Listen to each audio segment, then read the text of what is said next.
Oke, baik. Terima kasih. Bapak Ibu semuanya masih aktif sekali. Kemudian masih cerah, ceria. Bapak Ibu Fasil ya, juga masih ada semuanya beserta Bapak Ibu PP. Terima kasih banyak Bapak Ibu semuanya. Kami persilahkan mungkin jika ada yang mau raise hand. Oke, disilakan. Baik. Silakan. Oke. Terima kasih untuk pertanyaan pertama ya. Saya coba bacakan ulang ya. Jika salah nanti mungkin boleh disampaikan kembali. Bagaimana cara menumbuhkan jiwa kepemimpinan murid sebagai aset SDM? Begitu ya. Nah, kalau kita mau rangkum nih dari modul 1 sampai sekarang kita di modul 3.2 nih, semua yang kita lakukan adalah untuk murid, murid dan murid. Jadi memang segala yang kita lakukan, segala yang kita rencanakan, laksanakan semua adalah untuk murid, untuk kepentingan anak-anak. Sehingga ketika ada pertanyaan yang seperti ini tentu sangat cocok banget dengan tujuan dari semua yang kita pelajari. Baik, cara menumbuhkannya adalah tentu kita dekat dengan anak-anak, memahami kebutuhan anak-anak, memahami minat anak-anak, memahami keinginannya, begitu Pak. Sama sih seperti modul-modul sebelumnya ya. Kemudian kita libatkan nih mereka dalam merencanakan program-program sekolah, dalam merencanakan ide-ide baik di kelas ya, maupun untuk kegiatan sekolah.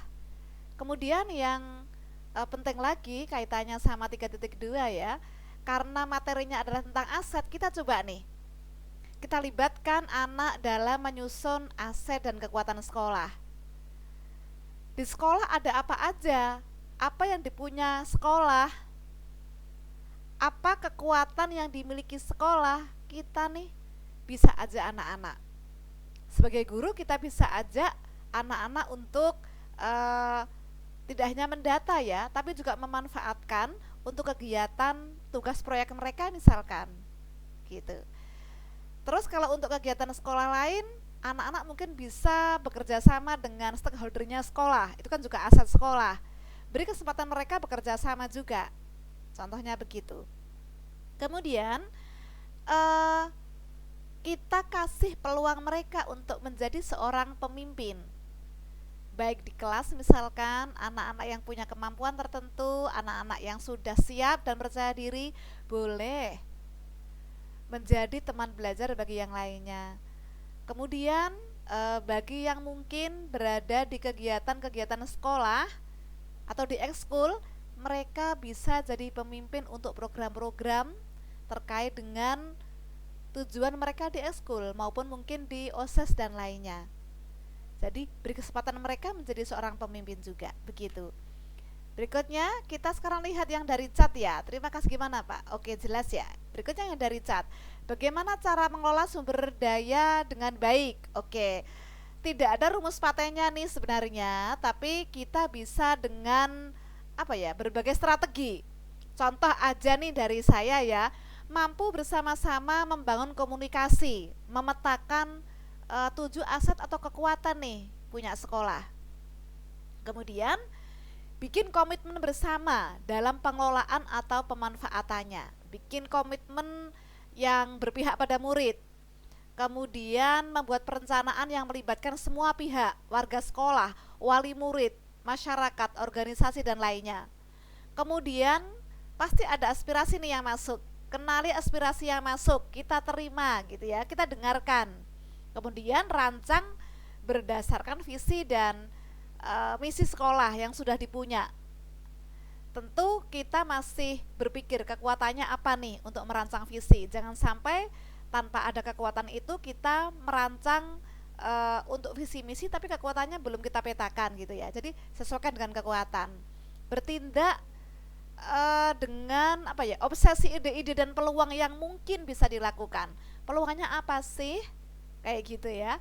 Dengan mengelola sumber daya itu peluangnya apa? Kita harus pikirin itu. Kemudian perubahan berkelanjutan itu biasanya kan dengan pola kepemimpinan. Ganti pemimpin mungkin bisa ganti program. Namun kita sebagai warga sekolah, kita berusaha nih tetap memetakan aset dan berusaha menciptakan perubahan kayak gitu nih. Berikutnya, gimana nih? Ada tanggapan? Oke, tidak ada ya. Berikutnya, bagaimana upaya nomor 3 ya yang dapat dilakukan agar warga sekolah terbiasa menggunakan pendekatan berbasis aset nih dalam merencanakan suatu kegiatan? Tentu kalau seperti ini ya, kita bisa memulai dari diri sendiri nih, baik CGP atau guru atau anak-anak ya. Baik pembelajaran di kelas, kita berusaha menggunakan memanfaatkan aset yang ada. Misal di sekolah nih ada pohon pisang atau pohon sukun. Nah, kita bisa gunakan nih untuk pembelajaran atau untuk program sekolah KWU misalkan. Berikutnya, kita bisa mengenalkan pendekatan berbasis aset ini melalui kegiatan berbagi praktik baik nih misalkan.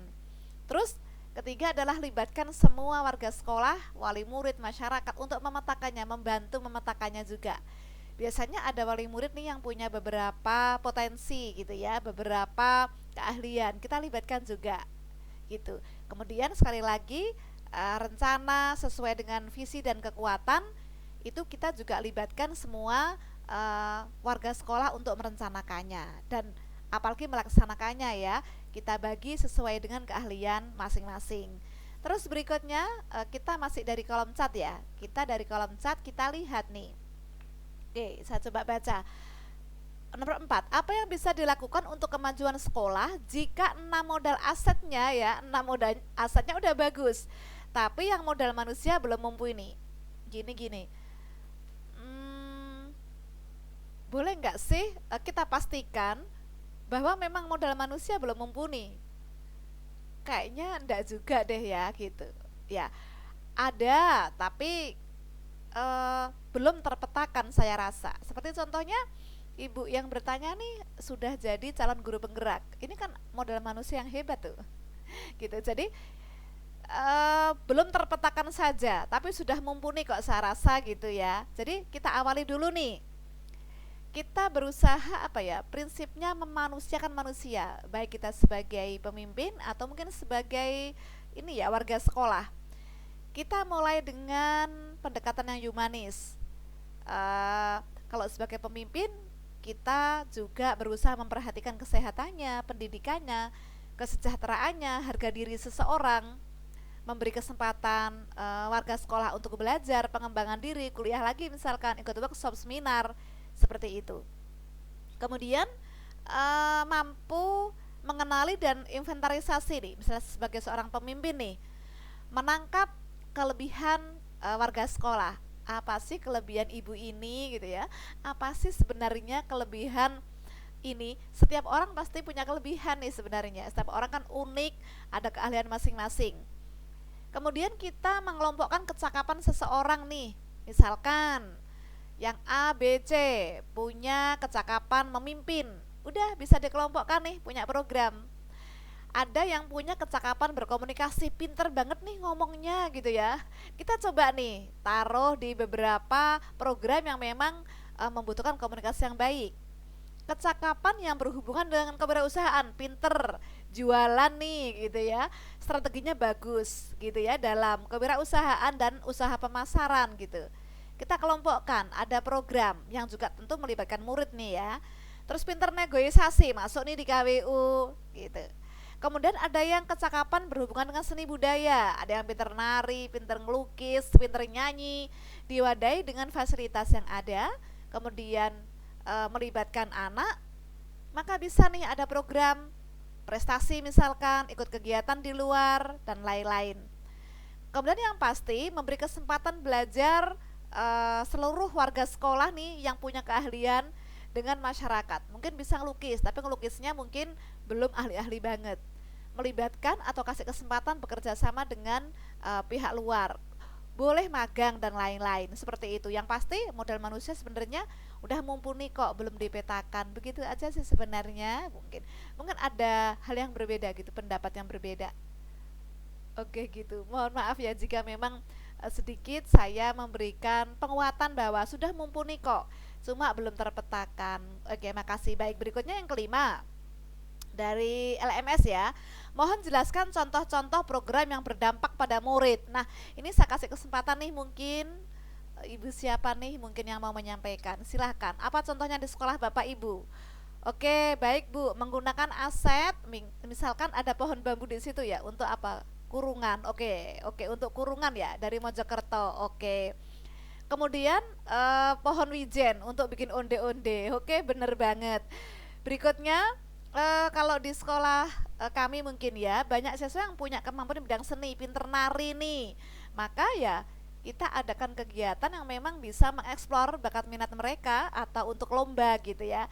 Kemudian produknya anak-anak banyak, produk melukis dan lain-lain ya, bikin kaos gitu ya di kafe ya. Bikin pameran nih, seperti itu. Kemudian banyak limbah yang memang belum dimanfaatkan, apa ya, kita recycle kembali nih menjadi produk yang bermanfaat. Itu contohnya, tentu masih banyak ribuan contoh-contoh yang Bapak Ibu tentu sudah melaksanakan juga. Baik, boleh saya lanjut ke materi lagi, nanti Bapak Ibu boleh nih nanya nanya kembali sambil saya jalan, Bapak Ibu raise hand gitu, bisa ya. Oke, baik.